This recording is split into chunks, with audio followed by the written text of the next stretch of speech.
దొరబాబు, కిచెన్లోకి వచ్చారేంటి? ఏమైనా కావాలా? నీ చేతి వంట కావాలి.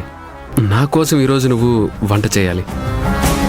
ఓహో, వీడికిష్టమైన కూరలు జ్యోతికి తెలుసు.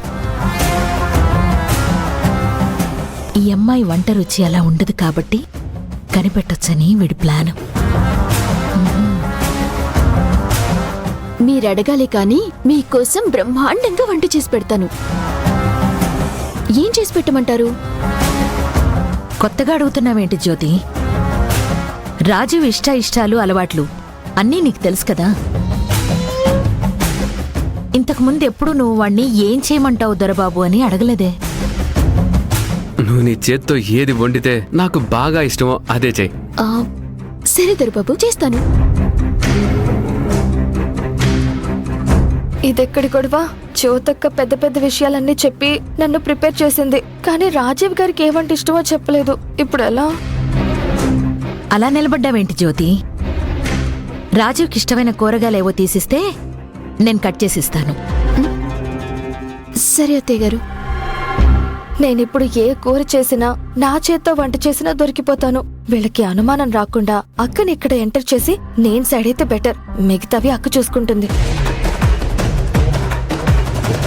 జ్యోతి, కిచెన్లో మొబైల్ వాడడం చాలా ప్రమాదం. సిలిండర్స్ పేలిపోతున్నాయి. ముందా ఫోన్ పక్కన పెట్టి వంట సంగతి చూడు. సరే.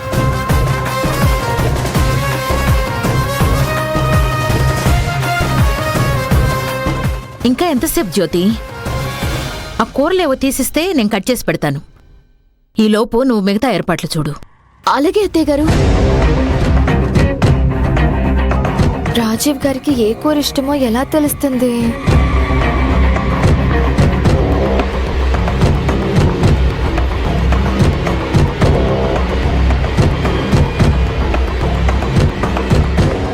చాలా మందికి గుత్తొంకాయ ఇష్టం ఉంటుంది. అది ట్రై చేద్దాం.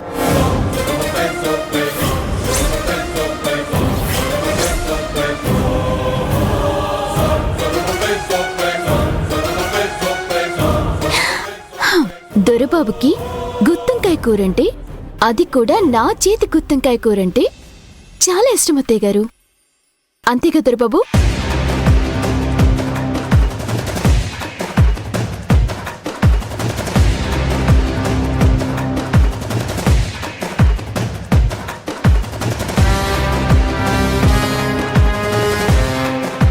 నేను వంకాయలు కట్ చేస్తాను.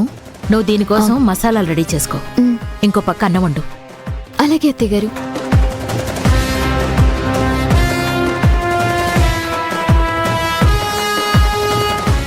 నా చేతి వంట తింటే నేను జ్యోతిని కాదని రాజీవ్ గారు గుర్తుపడతారు. ఏదో ఒకటి చెయ్యాలి. ఏం చెయ్యాలి?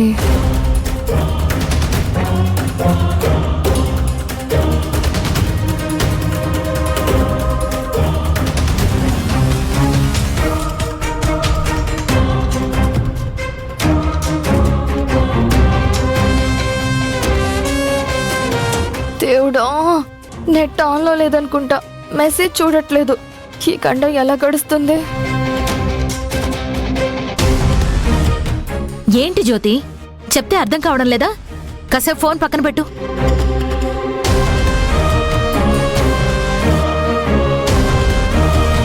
ఇప్పుడు అక్కకి మ్యాటర్ ఎలా చెప్పాలి? ఏదో ఒక కారణం చెప్పి అక్క దగ్గరికి వెళ్ళి తనని పంపిస్తా. అత్తయ్య గారు, మీరు వంకాయలు కట్ చేసేలోపు నేను వెళ్ళి పెరట్లో కరివేపాకు కోసుకుని వస్తాను. కరివేపాకు కోసం నువ్వెందుకు వెళ్ళడం? పని మనిషిని పంపించి తెప్పిస్తానులే. మంగా, కరివేపాకు తీసుకొనిరా.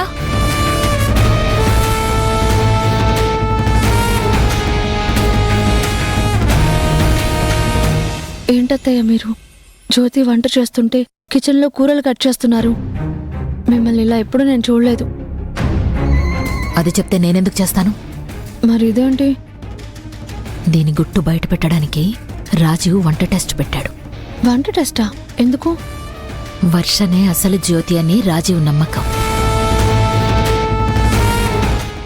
నేనే అని ప్రూవ్ చేసుకోవడానికి ఎవరైనా సరే సాక్ష్యాలు ఆధారాలు చూపించొచ్చు, కానీ అలాగే వంట చేయడం చాలా కష్టం. చేయి మారితే వంట రుచి మారుతుంది.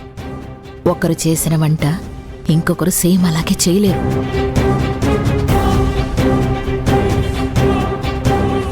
అందులో జ్యోతి చేసే గుత్తి వంకాయ కూర రాజు వెంటనే గుర్తుపడతాడు.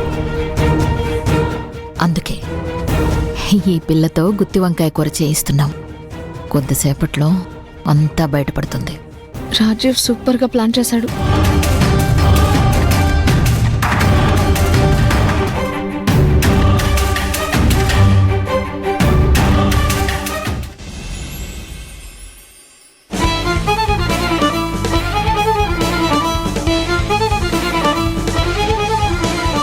ఇంకా ఎంతసేపు వంట? రాజీవ్కి ఆకలేస్తుందంట.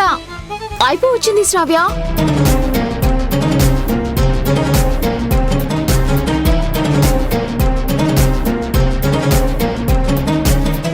వేడి వేడి గుత్తొంకాయ కూర రెడీ.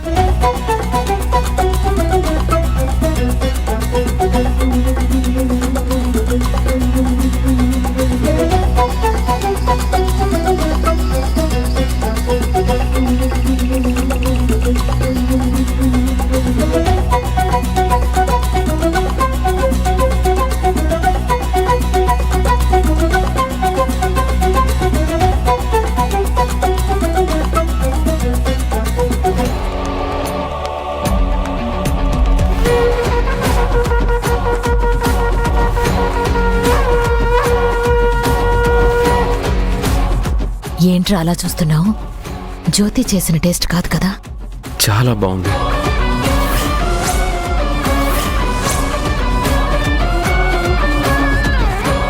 అచ్చం జ్యోతి వండినట్టే వండావు గుత్తొంకాయ కూర. కొంచెం కూడా రుచిలో మార్పు లేదు.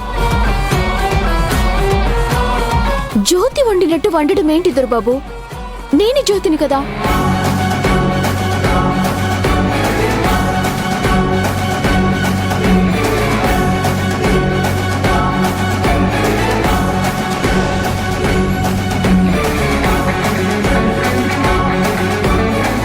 అక్క, రాజీవ్ గారు నన్ను గుత్తొంకాయ కూర వండమని టెస్ట్ పెట్టారు.